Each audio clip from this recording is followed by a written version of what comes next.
계신 오직 예수님만 찬양하며 살리라. 예배하며 살리라. 내 안에 계시는 오직 예수님만. 주님은 나의 아바 아버지, 내 상한 영혼 만지시고. 주님은 나의 하늘 아버지, 나의 모든 것 주님께 맡기리.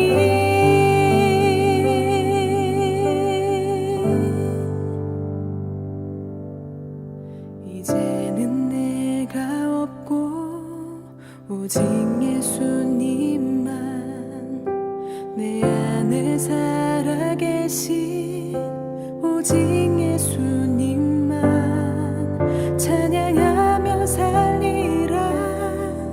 예배하며 살리라. 내 안에 계시는 오직 예수님만.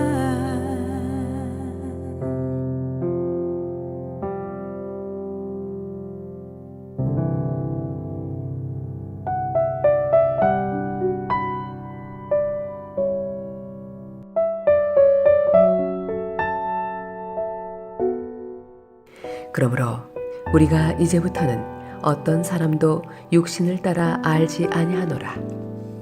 비록 우리가 그리스도도 육신을 따라 알았으나 이제부터는 그같이 알지 아니하노라.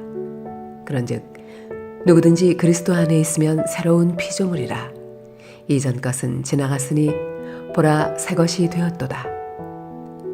모든 것이 하나님께로서 났으며 그가 그리스도로 말미암아 우리를 자기와 화목하게 하시고 또 우리에게 화목하게 하는 직분을 주셨으니 곧 하나님께서 그리스도 안에 계시사 세상을 자기와 화목하게 하시며 그들의 죄를 그들에게 돌리지 아니하시고 화목하게 하는 말씀을 우리에게 부탁하셨느니라.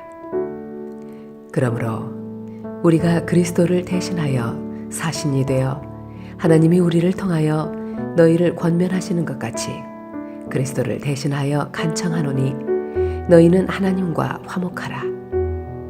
하나님이 죄를 알지도 못하신 이를 우리를 대신하여 죄로 삼으신 것은 우리로 하여금 그 안에서 하나님의 의가 되게 하려 하심이라.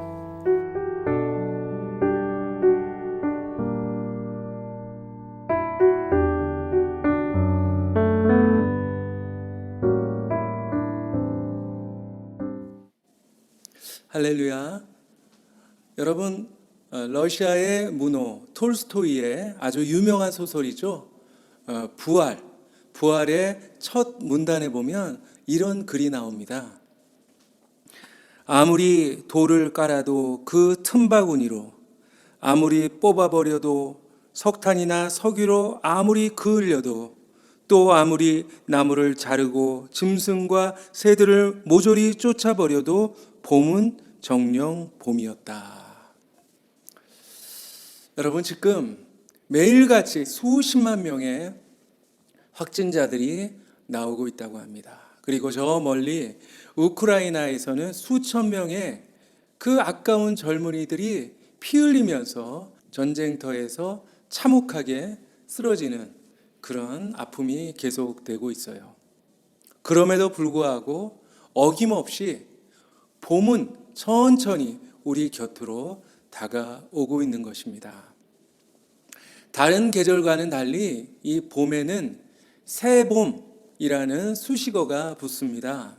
모든 것이 꽁꽁 얼어붙고 마치 죽은 것처럼 보였던 겨울이 지나고 나면 정말 거짓말처럼 만물이 다시 새롭게 소생하는 봄이 찾아오기 때문입니다.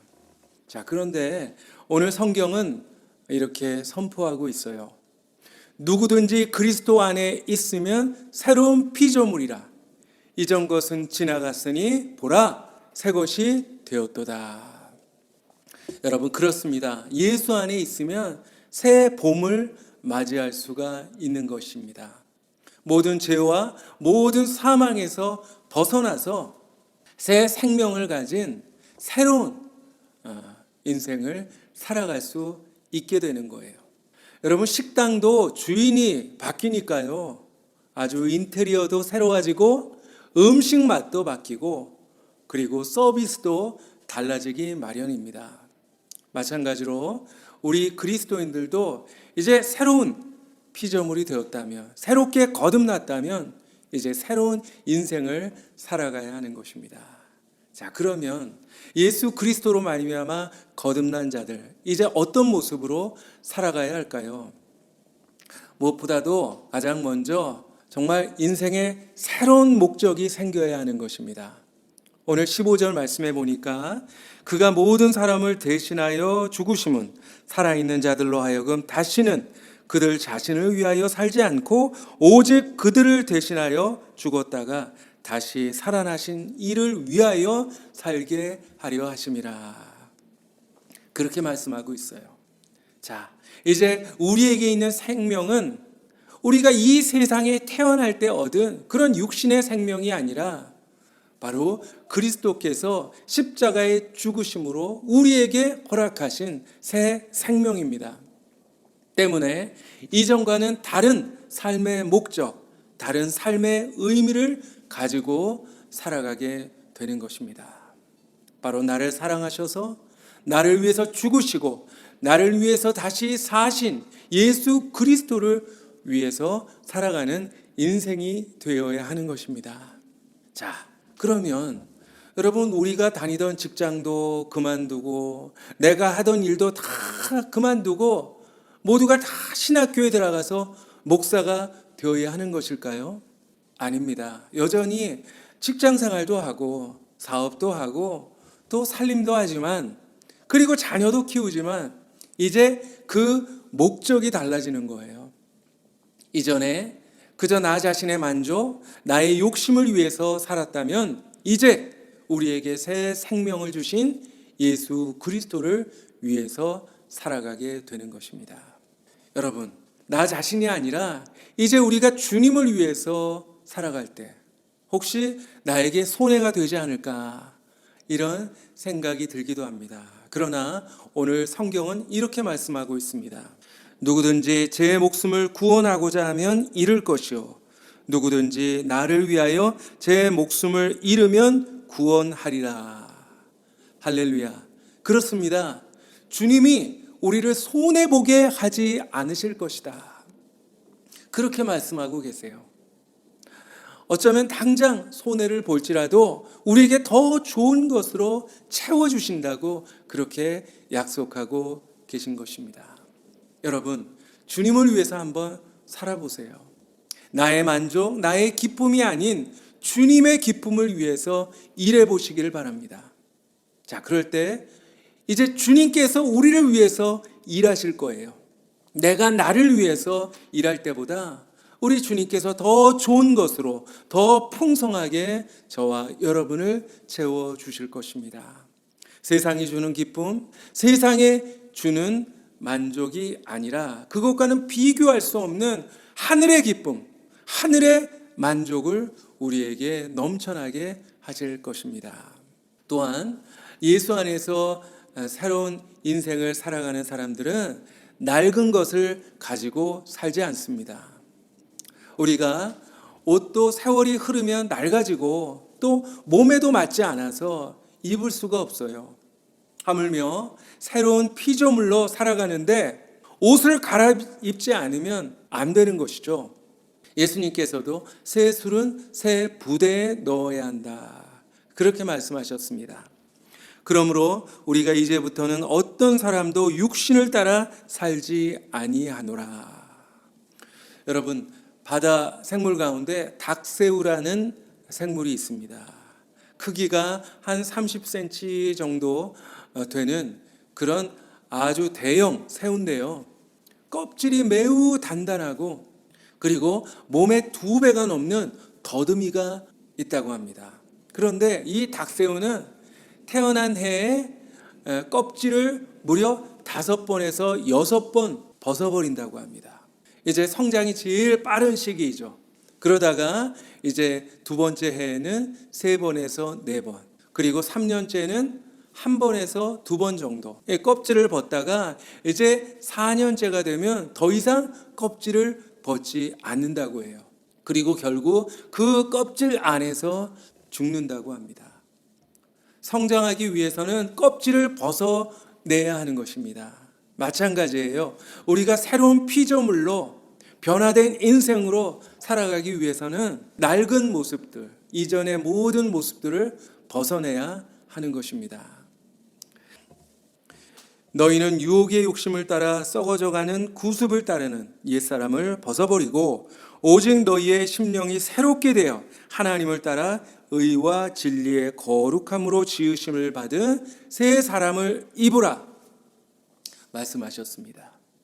어떤 목사님이 이것을 호박과 박을 통해서 설명하셨는데요.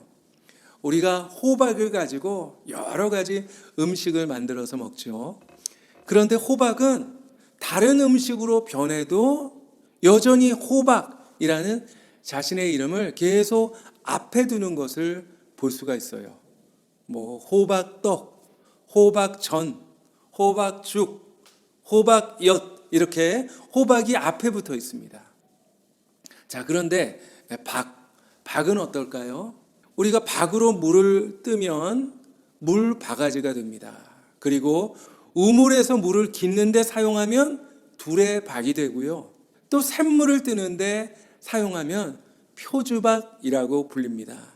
항상 박은 자기 이름을 뒤에 두는 것을 볼 수 있어요. 우리가 새 사람이 되기 위해서 호박처럼 자기 자신을 내세우면 안 됩니다. 자신을 완전히 비워내서 주님을 앞세우고 그리고 자신은 뒤에 둘 수 있는 박과 같은 인생이 되어야 하는 것입니다. 몇 년 전에 우리나라 국민 10명 가운데 7명이 기독교에 대해서 부정적인 인식을 가지고 있다. 그런 통계를 보고 충격을 받은 적이 있습니다. 오늘날 기독교에 대한 인식이 부정적이 되어버린 이유가 뭘까요? 예수 믿기 전의 모습을 벗어버리지 못하고 여전히 낡은 모습으로 살아가는 그런 신자가 많이 있기 때문이 아닐까요?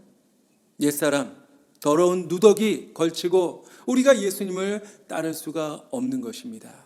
이전의 모든 낡은 습관들 그리고 더러운 행실들을 벗어버리고 새 사람을 입고 주님 안에서 새로운 인생, 변화된 멋진 인생을 살아가는 저와 여러분이 되시기를 소망합니다. 마지막으로 성경은 새로운 삶을 살아가는 사람들은 그리스도의 사신으로 살아야 한다. 그렇게 말씀하고 있어요. 그러므로 우리가 그리스도를 대신하여 사신이 되어, 여러분 사신, 요즘에는 대사라고 하죠. 대사의 역할이 무엇입니까? 본국에서 다른 나라로 파송이 되어서 자기의 나라를 소개하고 그리고 양국 간의 좋은 관계를 유지할 수 있도록 힘쓰는 사람이 바로 대사입니다. 우리 주변에는 아직도 이 세상이 전부라고 생각하며 세상에 목을 메고 살아가는 인생들이 너무나도 많아요. 그들에게 주님의 대사로서 이렇게 외쳐야 합니다. 여러분, 이 세상이 전부가 아닙니다. 이 세상과 비교할 수 없는 하나님이 여러분을 위해서 준비하신 하나님 나라가 있습니다. 어떤 여집사님이 이제 거리에서 전도를 하다가 한 학생을 만났다고 합니다. 그 학생에게 이렇게 물었어요. 학생, 교회 다니세요? 그러자 학생이 아니요, 교회 안 다닙니다. 그렇게 대답했습니다. 자, 그러자 집사님이 학생, 사람이 죽으면 천국이나 지옥 간다는 거 아시죠? 예, 알아요. 집사님은 아주 기대감에 부풀어서 그러면 학생은 천국에 가고 싶어요? 아니면 지옥에 가고 싶어요? 그렇게 물었어요. 그러자 이 학생이 아주 무표정한 얼굴로 이렇게 대답했다고 합니다. 예, 저는 서울대 가고 싶습니다. 여러분, 서울대도 좋고 뭐 하버드도 다 좋지만 하나님 나라와 비교할 수 있을까요? 여러분, 사도 바울만큼 고난을 많이 겪은 사람도 없을 것입니다. 고린도후서 11장에 보면 그가 경험했던 수많은 고난에 대해서 설명하고 있는데요. 뭐 옥에 갇히기도 하고 또 매를 맞기도 하고요. 그리고 사고를 당할 때도 있었어요. 여러 가지 위험한 일을 만나기도 했습니다. 그러나 그 모든 고난을 이겨내고 마지막까지 주님께서 맡기신 복음의 사명을 완수할 수 있었습니다. 사도 바울도 우리와 똑같은 사람이었을 텐데 어떻게 그 모든 고난을 참아낼 수 있었을까요? 바로 그의 마음속에는 하나님 나라가 자리 잡고 있었기 때문입니다. 그는 환상과 계시를 통해서 셋째 하늘 하나님 나라를 경험했어요. 그것만 생각하면 고난도 핍박도 두렵지가 않았어요. 심지어 죽음까지도 이겨낼 수 있었습니다. 아무리 좋은 것, 아무리 화려한 것 보여줘도 욕심이 나지 않았어요. 왜? 그것들이 하나님 나라와 비교하면 마치 쓰레기에 불과하다라는 사실을 알았기 때문입니다. 그렇습니다. 우리 그리스도인들이 비록 세상에 살아가고 있지만 우리에게는 천국 시민권이 있지 않습니까? 뭐 한강변에 최고급 아파트는 없지만 그것보다 더 좋은 천국 아파트 입주권을 받은 사람들입니다. 여러분, 세상 권세, 세상 명예, 세상 재물 언젠가는 다 사라지고 다 무너져 버릴 것들이에요. 우리가 그곳에 미련을 두고 살아서는 안 됩니다. 하나님이 우리를 위해서 예비하신 영원한 나라, 그 나라의 소망을 품고 살아가야 진정으로 거듭난 새 인생이 되는 것입니다. 그곳에 미련을 두지 말고 영원한 하나님 나라의 소망을 품고 살아가는 진정으로 거듭난 새 사람이 되시기를 바랍니다. 오직 하나님과 화목한 사람만이 그 나라에 갈 수 있고, 그리고 하나님과 화목하게 될 수 있는 길은 오직 한 길, 바로 십자가로 우리 죄를 사하시고 구원을 이루어 주신 예수 그리스도를 믿고 마음에 영접하는 것, 그것밖에 없다는 사실입니다.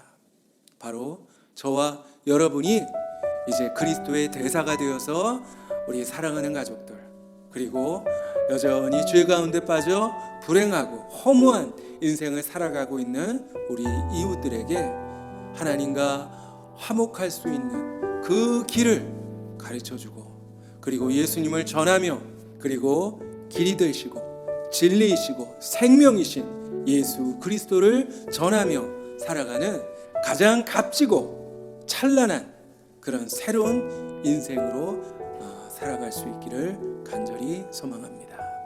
기도하겠습니다.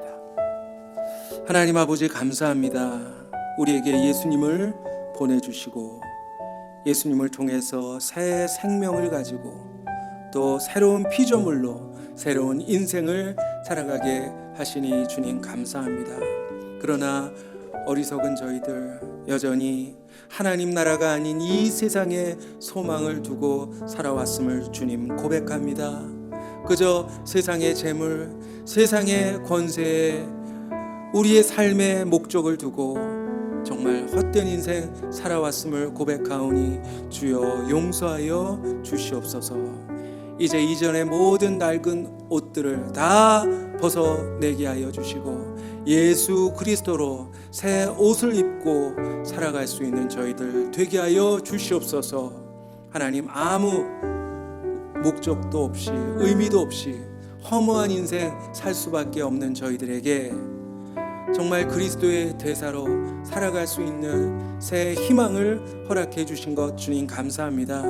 이제 하나님 나라를 전하는 주님의 대사로서 사랑하는 우리 가족들에게 그리고 이웃들에게 하나님 나라를 담대히 선포하는 우리 모두가 되게 하여 주시옵소서. 여전히 절망과 여전히 허무 가운데 정말 눈물 흘리고 있는 우리 이웃들에게 길이요 진리요 생명이신 예수 그리스도를 전하여 그들도 우리처럼 하나님과 화목한 자 되어서 하나님 나라를 소망하며 새로운 변화된 인생 살아갈 수 있도록 주여 우리를 사용하여 주시옵소서. 감사드리며 모든 말씀 예수님 이름으로 기도하옵나이다. 아멘. 이제는 예수 그리스도의 은혜와 하나님의 사랑과 성령님의 교통하심, 인도하심이 정말 허무한 인생 살 수밖에 없던 저희들에게 새로운 생명을 주시고 이제 새로운 소망과 새로운 목적을 가지고 살아갈 수 있게 해주신 하나님께 감사하며 그리스도의 대사로서 남은 여생 정말 의미 있는 삶을 살기로 다짐하는 사랑하는 모든 우리 교우들 머리 위에 이제부터 영원히 항상 함께 하시기를 간절히 축원하옵나이다. 아멘.